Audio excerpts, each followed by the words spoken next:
Assalamualaikum warahmatullahi wabarakatuh. Nama saya Nabi Syazali binti Azmi. Nombor matrik 09 DTP 20F1037. Saya dari kelas DTP 4A. Assalamualaikum warahmatullahi wabarakatuh. Nama saya Aina Adlina binti Azali. Nombor kad matrik 09 DTP 20F1019. Saya dari kelas DTP 4A. Assalamualaikum warahmatullahi wabarakatuh. Nama saya Muhammad Nur Haziq bin Maknum daripada kelas DTP 4A. Nombor berdekat saya 09 DTP 20F1029. Assalamualaikum warahmatullahi wabarakatuh. Nama saya Muhammad Azim bin Jamaluddin. Nombor matrik saya 09 DTP 20F1035. Okey, sebelum tu kami ingin memperkenalkan dulu supervisor kami iaitu Encik Khairul Nazri bin Tahlim. Untuk presentation projek 1, kumpulan kami telah mencipta alat penghalau haiwan perosak. Okey, pertama sekali kita pergi kepada abstrak bagi alat penghalau haiwan perosak. Malaysia adalah sebuah negara yang menuju ke arah negara yang maju, namun kebanyakan alat penghalau haiwan perosak pada zaman kini masih menggunakan kaedah lama. Contohnya seperti menggunakan racun perosak, ada juga yang menggantungkan cakra padat terpakai digantungkan pada pokok dan sebagainya. Kaedah lama ini sudah kurang keberkesanan dan menyebabkan tanaman pekebun semakin hari semakin terjejas diakibat haiwan perosak seperti monyet dan khinzir. Untuk menangani masalah ini, kajian ini bertujuan untuk mencari pendekatan terbaik menggunakan alat penghalau haiwan perosak yang telah diubah sesuai dari kaedah sedia ada kepada kaedah yang lebih menarik serta kos yang berpatutan tanpa menggunakan bahan kimia. Ultrasonik iaitu satu alat yang menggunakan gelombang bunyi dengan frekuensi yang tinggi dan menyebabkan haiwan perosak tersebut tidak suka terhadap bunyi yang dikeluarkan. Gelombang bunyi yang dikeluarkan juga selamat digunakan dan tidak menjejaskan pendengaran manusia. Telah direka sebagai alat penghalau haiwan perosak yang menarik, mudah dan berteknologi. Oleh itu, diharap dengan kajian yang telah dijalankan berkaitan dengan penghasilan produk dengan kombinasi sistem solar power bank dan sistem ultrasonik iaitu sistem gelombang yang dapat menghalau haiwan perosak daripada merosakkan kebun, dapat membantu para pekebun dalam menghadapi masalah haiwan perosak di kebun. Dengan ini diharap juga pekebun dapat menghasilkan keluaran tanaman yang bermutu dan berkualiti tinggi. Okey, seterusnya adalah penyataan masalah bagi alat penghalau haiwan perosak. Kajian ini perlulah dibina dengan mengambil kira semua faktor yang memberi keberkesanan alat tersebut terhadap haiwan perosak, kemudahan untuk diselenggarakan dan keselamatan untuk digunakan. Masalah haiwan perosak ialah masalah yang sering berlaku apabila haiwan tersebut merosakkan tanaman kebun. Selain itu, hasil tanaman akan berkurang atau mengalami kerosakan yang sangat banyak selepas diserang oleh haiwan perosak. Hal ini menyebabkan pekebun mendapat kerugian yang sangat besar. Pelbagai bentuk kerugian yang akan dialami pekebun seperti kerugian dalam urusan perniagaan dengan hasil tanaman yang kurang. Seterusnya, kos tanaman tinggi untuk melakukan tanaman baru setiap kali diserang oleh haiwan perosak. Hal ini menyebabkan anggaran kos tanaman setiap bulan akan meningkat. Seterusnya adalah objektif bagi alat penghalau haiwan perosak. Okey, objektif kami hanyalah satu tetapi jelas dan tepat iaitu membangun dan menyiapkan alat penghalau haiwan perosak. Ianya kerana kami hanya memfokuskan kepada haiwan perosak. Okey, untuk skop kajian, projek ini dilakukan di Kampung Semangat Kota Tinggi Johor. Skop kajian akan melibatkan proses pengumpulan data dan maklumat yang berkaitan dengan alat penghalau haiwan perosak. Maklumat-maklumat berkenaan seperti kekuatan frekuensi dan sensor boleh dikesan dengan jarak berapa meter turut diambil kira dalam usaha untuk memastikan keberkesanan alat penghalau haiwan perosak di kebun. Parameter seperti jarak ultrasonik itu pergi sejauh mana, sama ada secara dekat ataupun jauh. Selain itu, untuk menentukan kekuatan dan keberkesanan ultrasonik, kajian ini akan diuji di beberapa kebun yang mempunyai haiwan perosak. Okey, skop kajian ini kajian menggunakan kekuatan frekuensi 13.5 hingga 45.5 kHz. Yang kedua, menggunakan ultrasonic animal repeller, solar power bank, atap lusinar dan papan perspek. Yang ketiga, kajian ini mengkaji alat penghalau haiwan perosak terutamanya monyet. Yang keempat, mengkaji jarak sensor boleh dikesan dengan jarak 6 hingga 9 meter serta jarak ultrasonik pergi sejauh 10 meter. Jadi untuk literature review, kita boleh tengok perbezaan frekuensi haiwan. Di mana kita tengok dekat dalam slide ni, kita tunjuk beberapa haiwan, perbezaan frekuensi yang kita boleh gunakan untuk menghalau dia daripada kebun. Kita boleh tengok frekuensi mana yang berjaya menghalau dia. Okey, seterusnya projek kami membuat alat penghalau haiwan perosak. Oleh itu, kami menggunakan bahan-bahan iaitu ultrasonik, solar power bank, perspek, atap duduk sinar dan juga tali polister. Okey, yang pertama ialah sensor ultrasonik. Sensor ultrasonik ialah peranti elektronik yang mengukur jarak objek sasaran dengan memancarkan gelombang bunyi ultrasonik dan menekankan bunyi yang dipantulkan kepada isyarat elektrik. Gelombang ultrasonik bergerak lebih laju daripada kelajuan bunyi yang boleh didengar, iaitu bunyi yang boleh didengari oleh manusia. Penderia ultrasonik mempunyai dua komponen utama: memancar yang mengeluarkan bunyi menggunakan kristal piezoelektrik dan menerima yang mempunyai bunyi selepas ia pergi ke dari sasaran. Yang kedua pula, kami menggunakan solar power bank.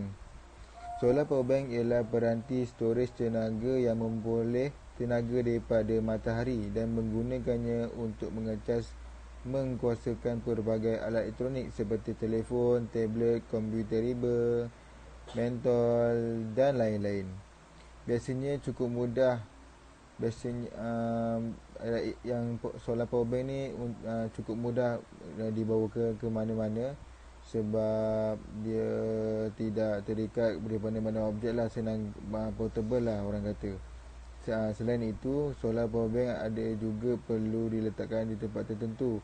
Solar power bank datang dalam pelbagai kapasiti 1000 hingga 5000. Yang kedua, yang selain itu, seterusnya perspek. Kepingan perspek digunakan untuk melengkapi ultrasonik yang menghalang haba daripada kena ultrasonik tu. Kalau menggunakan zinc ke apa ke, dia besi, dia boleh merosakkan ultrasonik tu. Jadi kami menggunakan perspek sebab dia tahan haba. Okey, yang kedua, atap duduk sinar. Atap duduk sinar digunakan untuk menghalang hujan daripada terkena solar power bank. Kalau dia kena hujan, maka panel solar power bank tu akan rosak. Yang seterusnya, kami menggunakan tali polister. Tali polister ni sesuai diaplikasikan ke dalam pelbagai projek lah. Tali polister ni dia tahan UV dan abrasi. Kalau contohnya basah ke, dia masih tahan daripada hujan. Lepas tu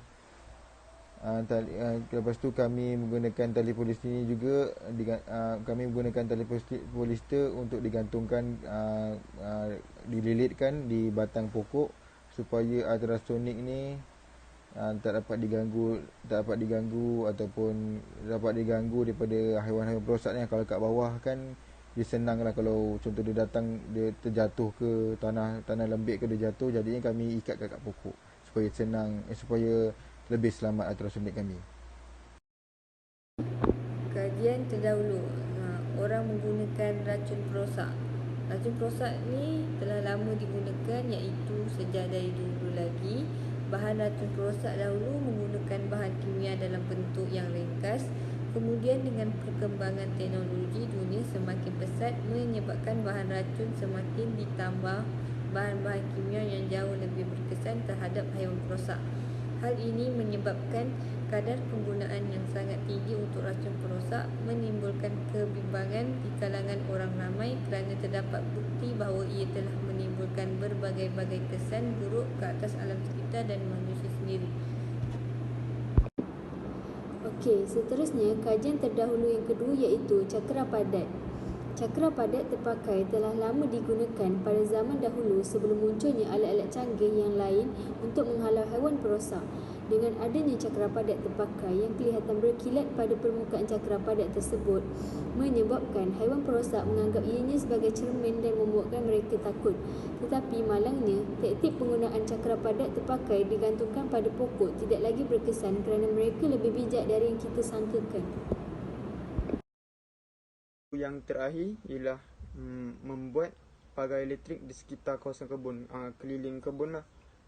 Sebab pagar elektrik ni dia boleh halang haiwan perosak daripada ceroboh kita punya kawasan kebun.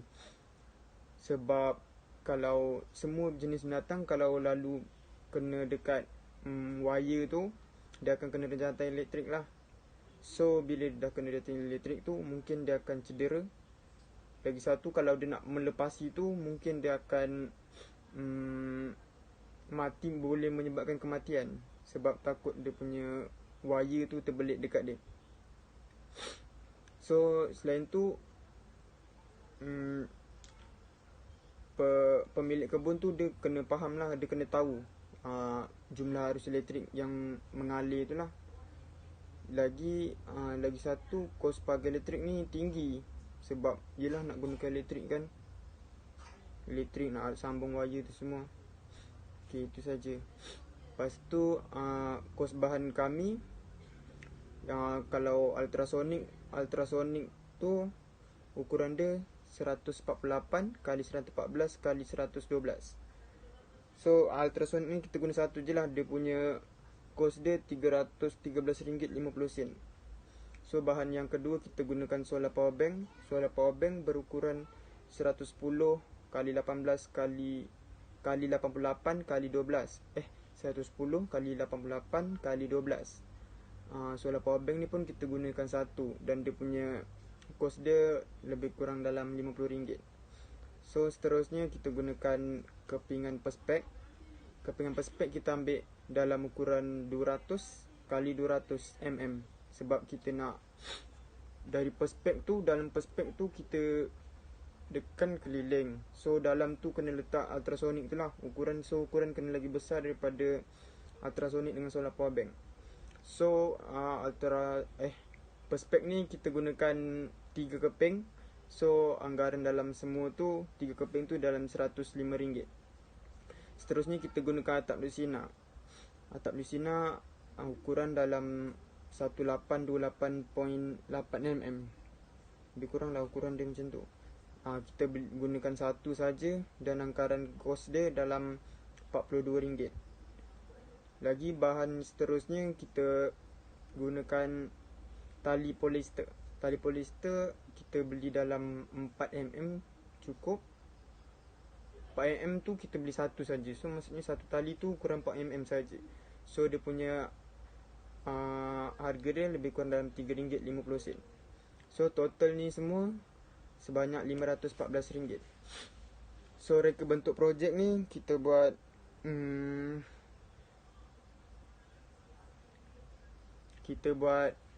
ikut pandangan depan ni, kita buat tengok nampak ultrasonik tu dari depan, kepingan tu lah, kepingan perspek.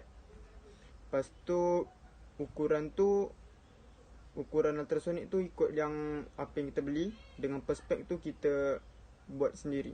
Maksudnya kita ikut ukuran ultrasonik tu lah. So kalau dari depan tu kita nampak lah dia punya ultrasonik dari depan. Lepas tu kalau reka bentuk dari projek daripada pandangan sisi, kita nampak dari perspek dari tepi. Lepas tu dah nampak sedikit di bahagian depan dan bahagian dalam perspek yang lagi satu. Itu saja. Lepas tu kalau ikut dari pandangan atas, kita nampak nampak kita punya lusina tu lah, atap lusina. Dan dalam atap lusina tu ada solar power bawah atap lusina tu ada solar power bank. So itu saja.